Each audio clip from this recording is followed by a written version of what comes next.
pun nak. Jin bukan pemelot. Habis tu, kalau dia baik sangat, kenapa kau tak ikut je dia sekali?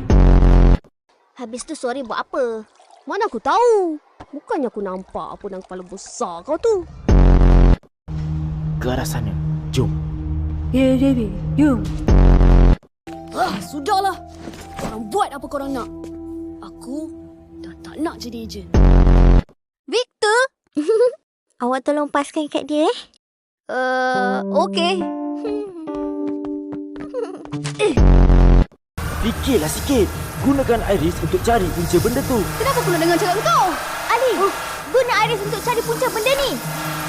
Okey. Kita ada cukup bekalan untuk hidup sehingga setahun di sini. Tapi ayah mesti akan cari saya. Sekolah macam mana? Peter? Alicia? Tak kisahlah Alicia.